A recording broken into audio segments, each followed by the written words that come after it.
எமர்ஜென்சின்னு ஹாஸ்பிட்டலுக்கு போகலான்னு பார்த்தா எவ்வளோ டிராஃபிக் பாருங்க நீங்களே.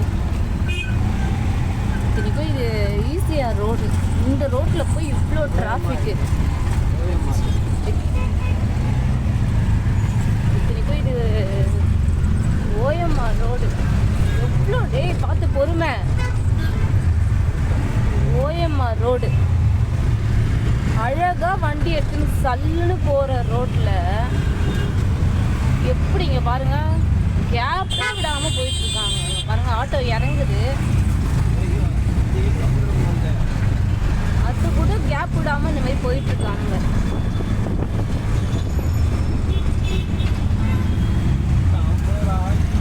பாருங்களேன், ஓஎம்ஆர் ரோடு தானே, காலியான ரோட்டில் இவ்வளோ டிராஃபிக் பண்ணுறாங்க. ஒரு ஹாஸ்பிட்டலுக்கு எமர்ஜென்சிக்கு போக முடியல.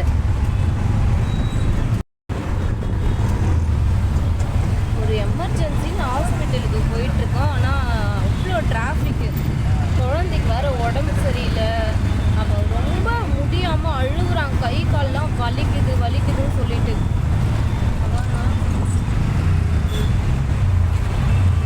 அவ்வளோ டிராஃபிக்காக இருக்குது. யாருமே ஒருத்தருக்கு ஒருத்தர் வந்து கொஞ்சம் கூட கேப் விடாமல் போயிட்டுருக்காங்க. ஏதாவது ஆயிடுச்சுன்னா யாரா பதில் சொல்லுவாங்களோ தெரில. இப்போ எங்கே போயிட்டுருக்கோன்னு பார்த்தீங்கன்னா ஹாஸ்பிட்டலுக்கு தான் போயிட்டுருக்கோம். கின்ஸுக்கு வந்து உடம்பு சரியில்லை. நைட்லேருந்து அவனுக்கு ரொம்ப நடுங்கிட்டான். நைட்டே வந்து அப்புறம் காலையிலே இருந்து ஃபீவர் அதிகமாகிடுச்சு. என் ஹஸ்பண்ட் வேறு வீட்டில் இல்லை, 4 மணிக்கே இருந்து வேலைக்கு போயிட்டாங்க. ஸோ நான் மட்டும் என்ன பண்ணுறதுனே தெரியல. 2 குழந்தைங்களையும் வச்சுட்டு தூக்கிட்டு ஹாஸ்பிட்டலுக்கும் போக முடியாது, அவனால் நடக்கக்கூட முடியல. அப்புறம் என் ஹஸ்பண்ட் ஃபோன் பண்ணி அவரை வர சொல்லி அதுக்கப்புறம் தான் ஹாஸ்பிட்டலுக்கே நாங்கள் போனோம்.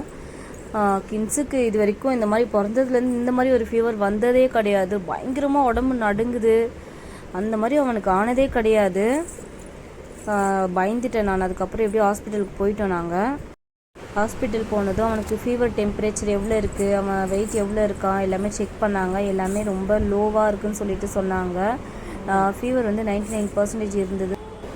எதனால் அவனுக்கு உடம்பு சரியில்லைன்னு பார்த்தீங்கன்னா, ஃபஸ்ட்டு என் ஹஸ்பண்டுக்கு தான் உடம்பு சரியில்லாமல் போச்சு. அதுக்கப்புறம் ஹாஸ்பிட்டல் போனோம். அதுக்கப்புறம் எனக்கு ஒரு ஃபீவர் வந்துச்சு, ஹாஸ்பிட்டல் போய் ட்ரிப்ஸு போட்டோம். அப்புறம் எனக்கு சரியானதுக்கப்புறம் என் பையனுக்கு வந்துச்சு. இப்படி மாற்றி ஒருத்தருக்கு வந்ததால் எல்லாருக்குமே வந்துருச்சு. ஸோ முடிஞ்ச அளவுக்கு குழந்தைங்கள, உங்களுக்கு ஃபீவராக இருக்கும் போது குழந்தைங்கள கொஞ்சம் தள்ளியே வச்சுக்கோங்க. அவங்களுக்கு சுடு தண்ணி கொடுங்க, நீங்களும் முடிஞ்ச அளவுக்கு சுடு தண்ணி கொடுங்க. அதுக்கப்புறம் நாங்கள் டாக்டர் பக்கம் போயிட்டோம். அவர் வந்து கின்ஸ் இருக்கிற சுச்சுவேஷனை பார்த்து அவனுக்கு இன்ஜெக்ஷனே போட்டுடலாம் அப்படின்னு சொல்லிட்டு சொன்னாங்க. நான் சிறப்பு கேட்டேன், பட் வேண்டாம், இன்ஜெக்ஷன் தான் பெட்டர்னு சொல்லி இன்ஜெக்ஷன் போட அனுப்பிவிட்டார். கின்ஸும் ரொம்ப அடம் பிடிச்சி அழுதுட்டு இருந்தான், இன்ஜெக்ஷன் வேண்டாம்னு சொல்லிட்டு. சரி, அவனை போய் சொல்லி எப்படி ஏமாற்றி அதுக்கப்புறம் இன்ஜெக்ஷன் போட ஒத்துக்க வச்சிட்டோம்.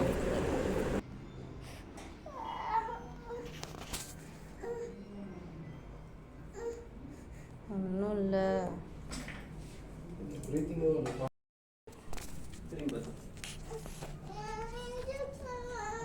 ஒன்றும் போடல. மருந்து தடவுவாங்க அவங்க. மருந்து தானே கேட்ட, அவங்ககிட்ட சொல்லிட்டு மருந்து தான் போடுவாங்க. நீ அசையக்கூடாது, சரியா? ஆமாம், அசைஞ்சினா மருந்து இதுவாகும்ல, அங்கே உள்ள இங்கே வைப்பாங்க.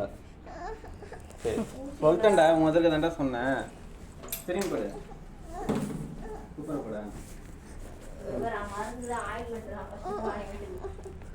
நீங்க பாரு, அவங்கள ஏன்டா பாக்குற, இங்கே இல்லப்பா அசையாதுப்பா, கொஞ்சம் சரியாயிடும்ப்பா, டக்குன்னு சரியாயிடும். மருந்து இங்கே உள்ள வைப்பாங்க, அது கைட்டு இதை அவசரம் கைட்டு பாரு, இங்கே வைப்பாங்க மருந்து, டேப்லெட் மாதிரி இருக்கும், வச்சிருவாங்க, ஊசி கிடையாது. இந்த நீ ஃபோன் பார்க்குறியா, இங்கே வர பாரு, உன்னை தங்கி இருக்கிறேன் பாரு. மருந்து தான் வராங்க திரும்ப 10க்கு நீ 10 தான் அப்புறம் ஊசி போட்டுற போறாங்க. நீ பார்த்துனா ஊசி போடுவாங்க. அசையக்கூடாது, அசையாம படுக்கணும்.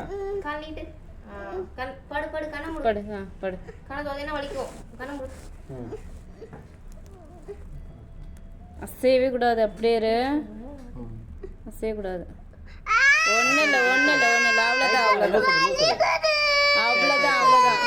அவ்வளோதான் தேய் பாபு, தேய், அவ்வளோதான். வலிச்சதா, இது வலிச்சதா உனக்கு? ஸோ கின்ஸுக்கு இன்ஜெக்ஷன்லாம் போட்டு மருந்து டேப்லெட் எல்லாமே வாங்கிட்டு நாங்கள் ஹோட்டலுக்கு போயிட்டோம். ஏன்னா கின்ஸுக்கு வந்து உடனே சாப்பிட ஏதாவது கொடுக்க சொன்னாங்க. ஸோ அதனால் வந்து அவனுக்கு சாப்பிட ஒரு ப்ளைன் தோசையும் எங்களுக்கு 2 மசாலா தோசையும் வாங்கிட்டோம். நாங்களும் சாப்பிட்டுட்டோம். ஏன்னா நான் நைட்லேருந்து தூங்கலை. என் ஹஸ்பண்டும் 4 மணிக்கு எழுந்து வேலைக்கு போயிட்டு வந்துட்டார். ஸோ அதனால் 2 பேருமே பசி எடுத்துக்கிச்சின்னு சாப்பிட்டுட்டோம். ஸோ கின்ஸுக்கு வந்து நான் அப்படியே சைடில் ஊட்டி விட்டுட்டே இருந்தேன். அவன் கொஞ்சமாக சாப்பிட்டு முடிச்சுட்டு போதுன்னு சொல்லிட்டான். சரின்னு சொல்லிட்டு நாங்கள் 2 பேர் தோசையை சாப்பிட்டுட்டு நாங்களும் கிளம்பிட்டோம். தோசையை சாப்பிடவே முடியல. நான் வந்து ஒரு கீ ரோஸ்ட்டு தான் சாப்பிட்டேன். கீ ரோஸ்ட்டு மசாலா.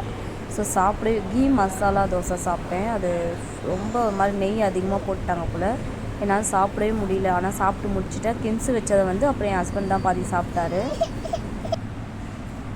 உலகத்திலேயே மருந்து கேட்டு யாராவது அழுது நீங்க பாத்துருக்கீங்களா? உடம்பு சரியில்லாம ஹாஸ்பிட்டலுக்கு போயிட்டு வந்து மருந்து கேட்டு யாராவது அழுதுருக்கீங்களா? வேணான்னு சொல்லி அழுகிற குழந்தைய தான் நீங்க பாத்துருப்பீங்க.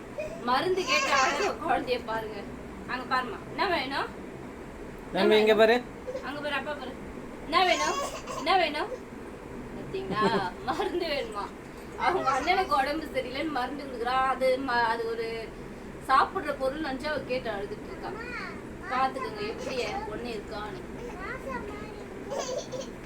மாசா மாதிரி இருக்கான். இதை கேட்டீங்களா?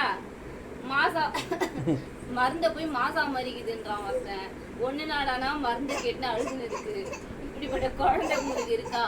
I am lucky girl. மருந்தே மாதிரி அங்க பாருங்க, மருந்து. தன்வி சொல்றா, நீ செய்யறத சாப்பிட்டோட நான் இதை மருந்து குடிச்சிருவேன்றா போல. ஸோ